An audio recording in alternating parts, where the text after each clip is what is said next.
نتوكل عليه ونعوذ بالله من شرور أنفسنا ومن سيئات أعمالنا من يهده الله فلا مضل له ومن يضلله فلا هادي له ونشهد أن لا إله إلا الله وحده لا شريك له ونشهد أن سيدنا وحبيبنا ورحمتنا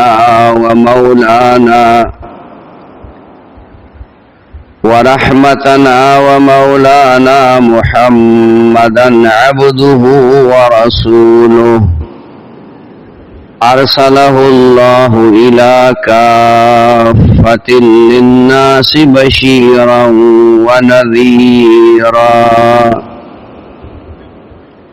وداعيا إليه بإذنه وسراجا منيرا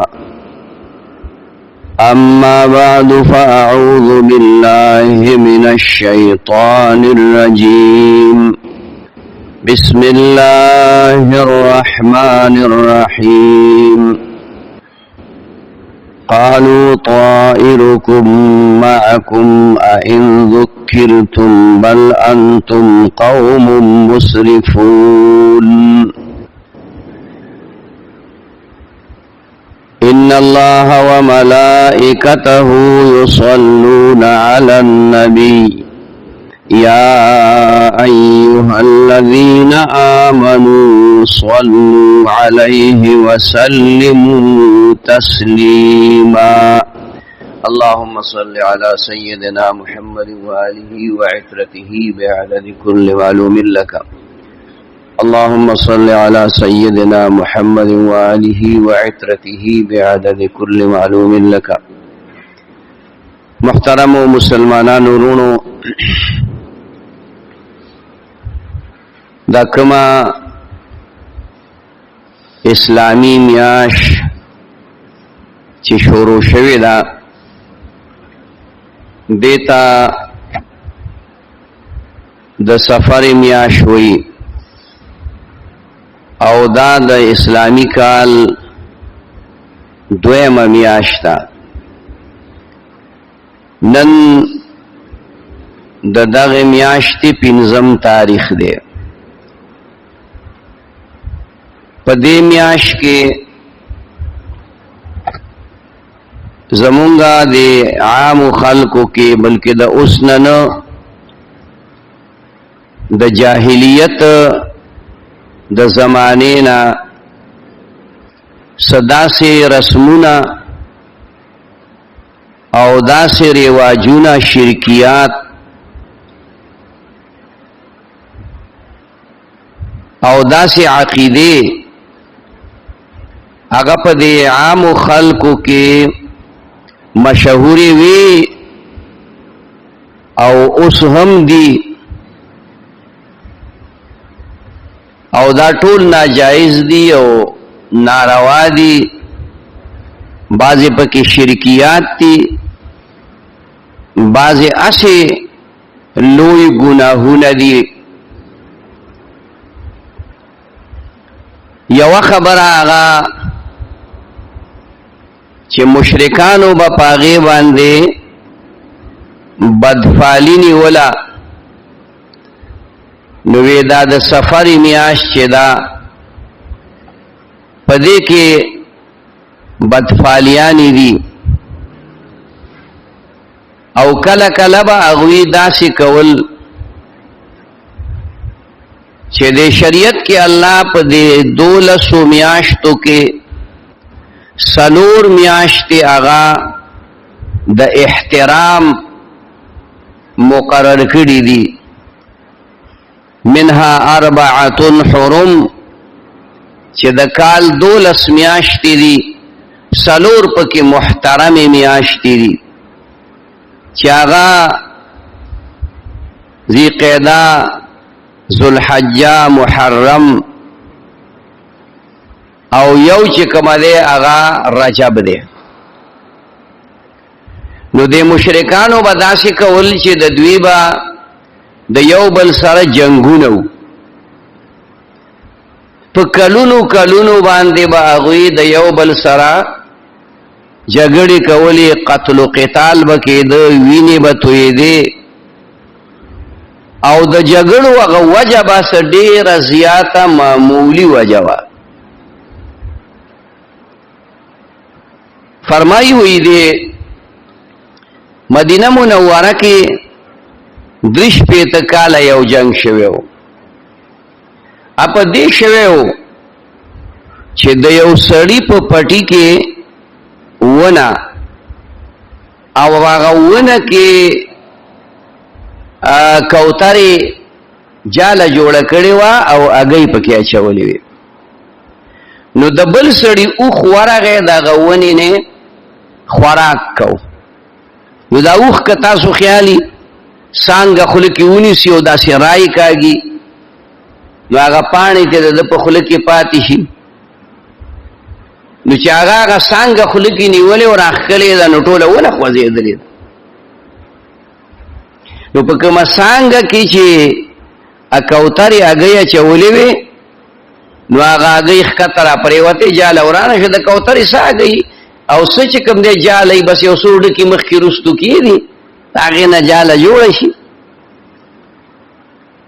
هغه د پټي مالک راغی، دواړو یو بل سره جګړه په دې خبره وکړه چې ستا اوښ زما په پټي کې د کوترې هګۍ ماتې کړي دي. اوس اوښ غریب د کوترې نه څه خبرو، هغه اوښ یې مړ کړ.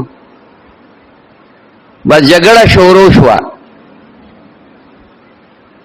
هر یو کس د خپل طرف او د خپل خاندان خلق راو غوښتل.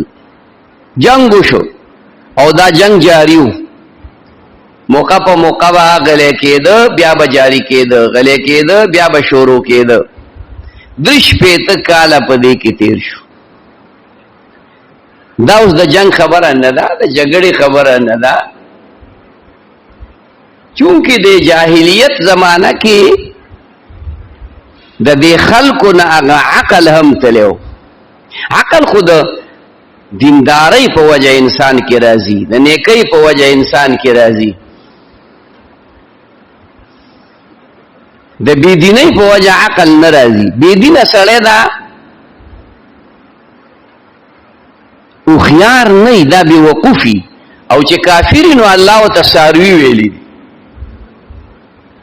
بهر حال دغه خلکو به داسې وکړو چې دا جنگونه به جاری وکنه، او د محرم میاشت براله مثلا، نو دوی به وی دا د محرم میاشت سکاله رستو ده او دا د سفر میاشت را مخکې ده. که د رجب میاشت براله او جنگ به جاری وی دا د رجب میاشت سکال یو میاشت رستو شوی ده، د هغې په ځای باندې شعبان را مخکې شوی. که داسې بله میاشت به وه، الله جل شانه د هغې متعلق ته وفرمایي انما النسیء زیادة فی الکفر. دا یوه میاشت رستو کول او بله را مخکې کول دې ته نسیء ویلی کېږي. یوه میاشت رستو کول بله را مخکې کول په خپل خیال کې. میاشت خو مغه میاشت ده. اوس که نن د جمعې ورځ ده او ته ډېر چغې ووې چې نن د جمعې ورځ نه ده، نن خو د زیارت ورځ ده یا نن خو د خالي ورځ ده، نو زما او ستا په خوله باندې دا ورځ مخکې کېږي او رستو کېږي نه، دا به همغه د جمعې ورځ وي. اوس محرم میاشت به دوی رستو کوله،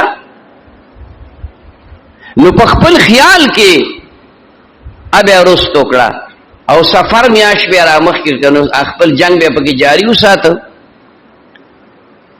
نو یوه عقیده د هغوی دا وه د کفر، انما النسیء زیادة فی الکفر.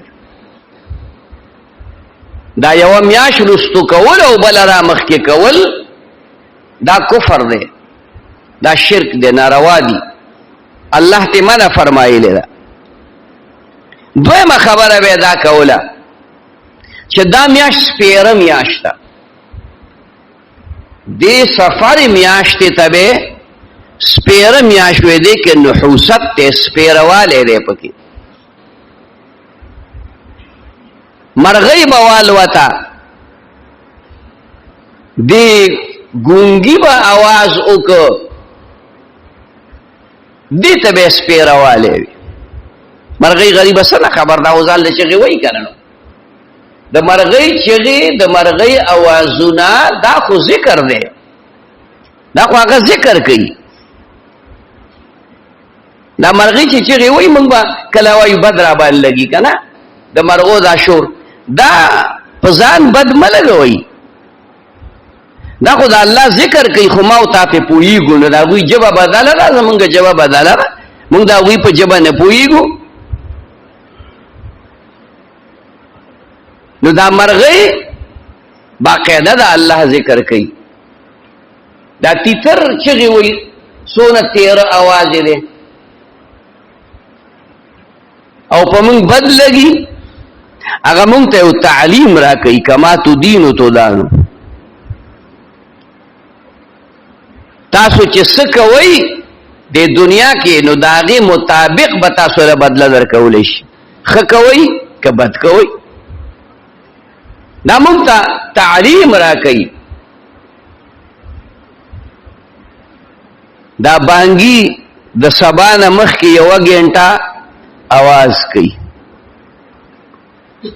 یو روایت کې راغلی دی چې سپین بانګي په کور کې ساتي، سپین بانګي دا به تاسو پېشمني له تهجد له پاسئ، موږ باندې بد لګي. او چې چغې شروع کې خدای دې بیخته دې چرګو د خوب یې وښکلم، د خوب یې ونښکلې، د خوب یې را پاسولې چې الله ته ودرېږه، دا د غوښتو وخت دی، دا د حاجاتو د پوره کېدو وخت دی، دا د تکالیفو د ختمېدو وخت دی. نو هغه د الله ذکر کوي، مونږ ته وایي ای غافله پاسه، ای غافله پاسه الله ته ودرېږه. نو هغه آواز مونږ باندې بد لګي، ځکه مونږ خو په ژبه نه پوهېږو که نه، ژبې بدله ده. نو دا مرغۍ اوازونه کوي، نو چې دی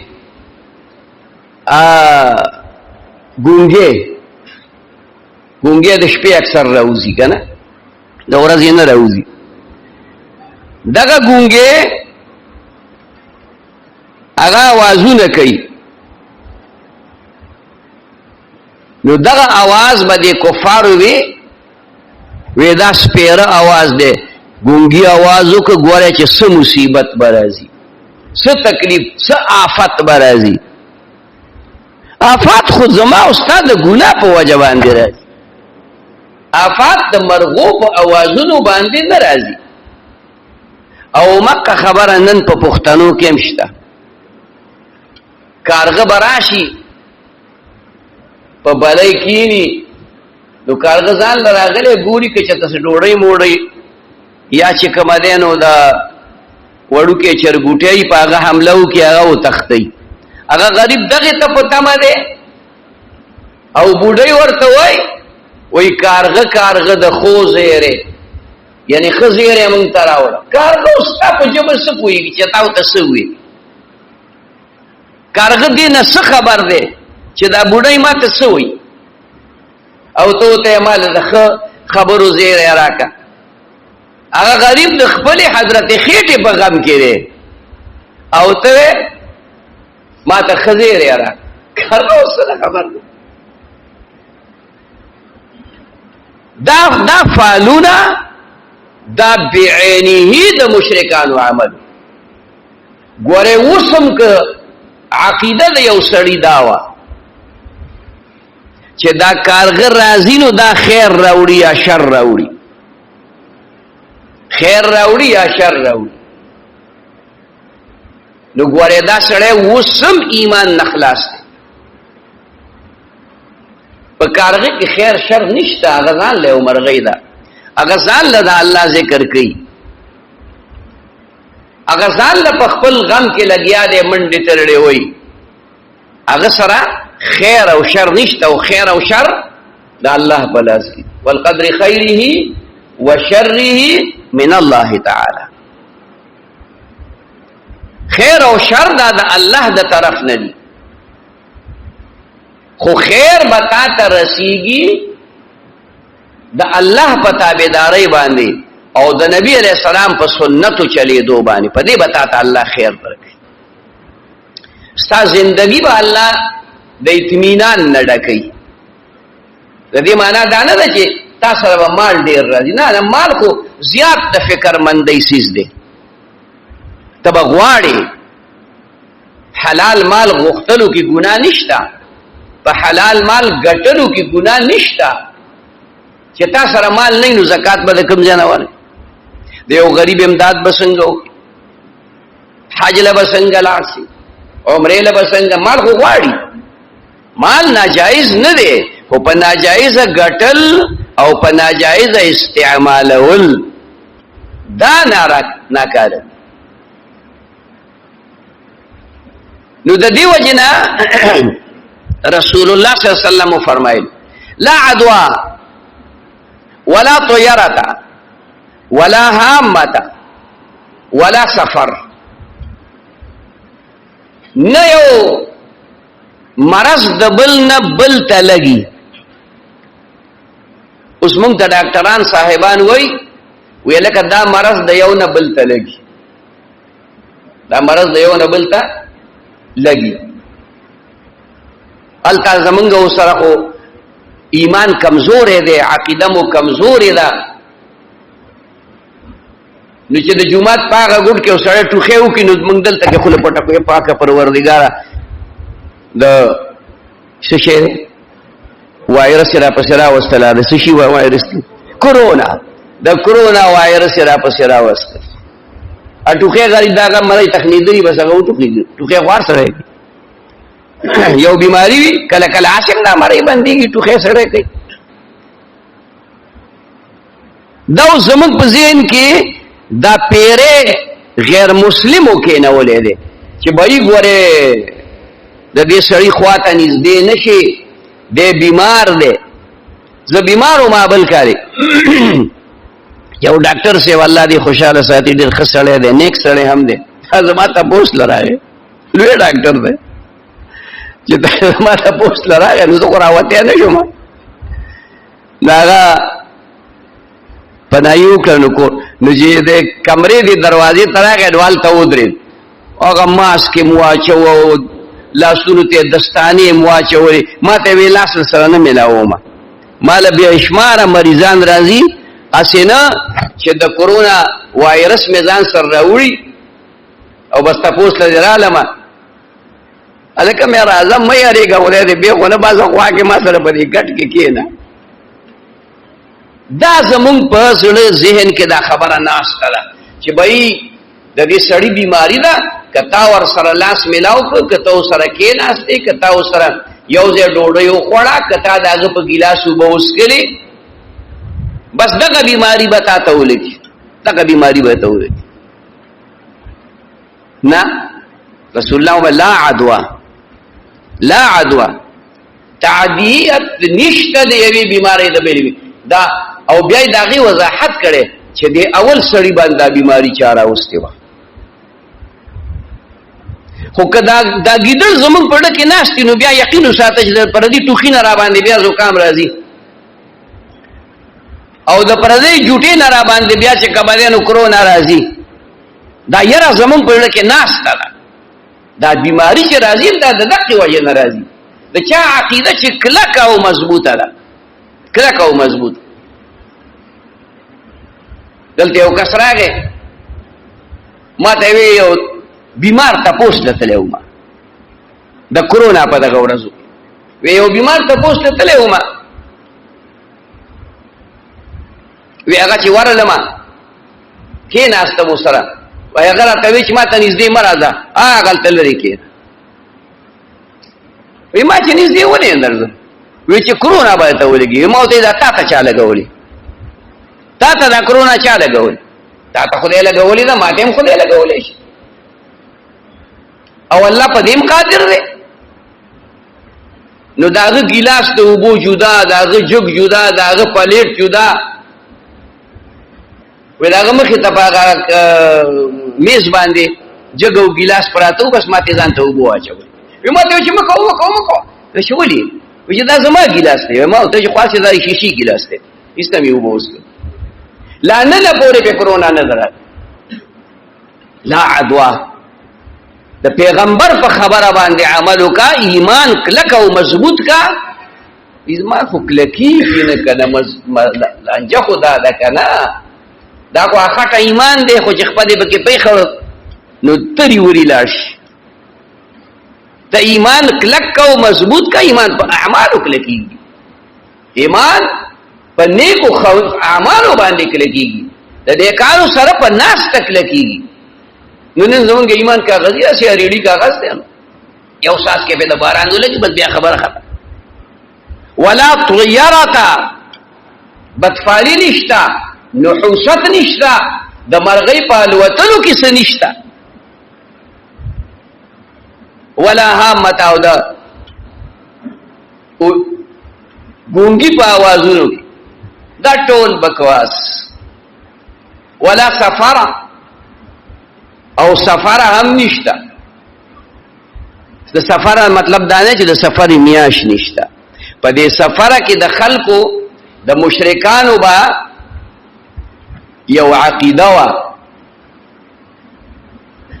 چې تاسو داسې کوي کنه چې دا د سفر میاش شروع شي نو دا ډېر سپیر میاشتا اوی بوي دا سپیرواله ما او تاراولو په یو وخت کې قیمتي وخت دی، د جمعې د مانځه وخت دی او ته جواری ته ناستې.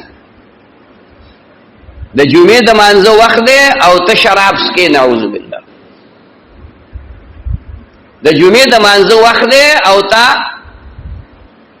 خپې اوږدې کړي دي ودې بس وخت دی سپیره که دا وخت سپیره نه و، وخت ما او تا سپیره کوو، وخت ما او تا بربادو.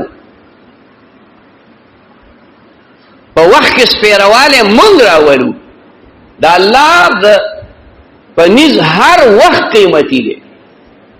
ا یو بزرګ نه چا تاسو کو چې یره دا ليله القدر علامات سړي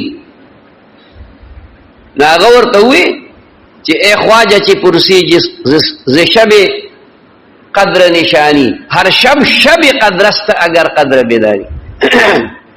د ليله القدر د شپې د دې تاسو سره کې ارش په ليله القدر د کتای قدر وک، ارش په ليله القدر د کتای قدر وک. دوی دې سفر کې دا پیریان راځي، پیریان خور پیریان هر وخت کې او په هر ځای کې تاسو نن ته ډېر پیریان نشته. تاسو چې څومره تاسو نه ډېر پیریان دي، خیال کوه ګور تاسو خیال تراله.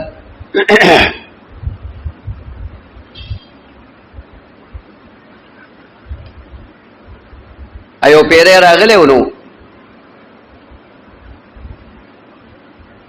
اغا ویزو جمعه منزل دل ترازم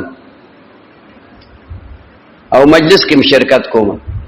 الکه کوم ځای کې بیا غځه کې ناشته دغه ته کې په خواجه ګرځنیو یو کوټه ونه مو جوړ کړي و ګیراجو د ګاډي وړوکې ګاډي وکي وېدا کې سره بیا یو مسلمان بنده دا طالبان بو نور کسان بو هغه خپل بنت لکه خدای به خو نه باس نو وې در تسازبرګ دی اخر سره دی پیریان خور دې کې ستا په کور کې پیریان دي، دلته پیریان دي، بازار کې پیریان دي، خور کې پیریان دي، کند کې پیریان دي. او بیا پکې هغه شیطانان او رانکاری هغه بيدینه هغه خو د انسان د عزت ورځي چې قران پکې نه، دین پکې نه، نو پیریان پکې راځي.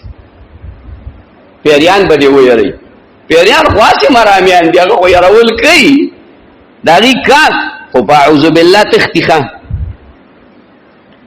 ولا حول ولا قوه دې باندې تختی تاسو اوریدل آیت الکرسی باندې تختی او چې ته دام نه کې دې شي راشي در باندې پیریان د نقصان در دور سي یجری مجرى الدم نبی اسلام فرمای دا پیریان د انسان په دی وینه کې داسې چلیږي لکه دا دې رګونو کې لکه دا وینه چې په دې رګونو کې چلیږي نو پیریان به یې کنه اعوذ بالله وایا د خدای ذکر کوا د قران تلاوت کوا او آیت الکرسی ډیر وایا نو د پیریانو داغي داغا نقصان نه بده الله ساتي حفاظت بده کوي ان شاء الله د دې متعلق که زندگی و بل جمعه باندې هم خبره وکړو خدا سو خبرې مې ته بده وجه عرض کړي چې دا میا شروع ده نن پینځمه ورځ ده او تاسو په دې یاره کې پراته چې دا بدا چلو شو دا باغ چلو شو دا کارګر راغی او دا مارغه راغی او دا توتی راغی او आवाजونه وکړو دا خو لا د شپې الکه مون کو نور کله ګونګي आवाज نو ورېدل نن پکې د ګونګي आवाज راغی الله د خیرو کې سبا کیږي چې څه خبرې ځان سره راوړې هیڅ خبرې ځان سره نه راوړې ګونګي غریب د سنه خبر دی او کارغه د سنه خبر دی تاسو خیال دراله ته ځان سم کا کارغه مارغه نه مې یاريګا ته د الله اطاعت گزار شه د ګونګي نه مې یاريګا چې دومره زما او ستا ایمان کمزور شي چې د ګونګي د आवाज نه زموږ یاره کیږي د کارغه د आवाज نه یاره کیږي د کارغه دراتلو نه چې کم ده په بلې کې نه د دې نه یاره کی کله وی خیستر ګمه ور پیدا چې سجل بکی کله وی ګسستر یله کدا خو رګونه دی پټي دی خامخا رپیږي بل ور پیدا د دنیا وران شي دته چې په لار رواني ټول رپیږي کنه رپیږي لاس تیم رپیږي او خپې دیم رپیږي او سر دیم رپیږي دا رپیدلو مپیدلو کې څه نشته دا زمونږ د ځانه خبرې جوړې کړي علاقه دې پکې وای چې وړاږي وړه تخکاته پریوزي وې ملمانه را روان دي الکه دا خبره وړه دلته ستانه پریوته تخکاته اوس که داسې شوی وي چې تا نور کله دو جام وړاخ کله نن دې دریم جام پکې واچو په خاطر الکه چې ته ملمانه راځي کو دا بل اسعاق لومني او چې وړه نه پریوته خدا کم شو کنه مطلب چې وړه ډیر دي وړه پریوته با څه چل کیږي ملمانه را روان دا ټول بکواس دی دا ټول چې کبرانو د ځانه جوړ شوی خبرې دي بدعات دي رسومات دي دینه توبه وباسي دا ځانه په کوئی په دې خبرو باندې ان شاء الله دې متعلق با بیا بل جمعه کې خبره کوو د زندگی واخر دعوانا ان الحمد لله رب العالمين ربنا آتنا في الدنيا حسنة وفي الآخرة حسنة وقنا عذاب النار ربنا لا تؤاخذنا إن نسينا واخطأنا ربنا ولا تحمل علينا إصرا كما حملته على الذين من قبلنا ربنا ولا تحملنا ما لا طاقة لنا به واعف عنا واغفر لنا وارحمنا أنت مولانا فانصرنا على القوم الكافرين صلى الله تعالى على خير خلقه محمد وعلى آله وأصحابه أجمعين آمين يا رب العالمين.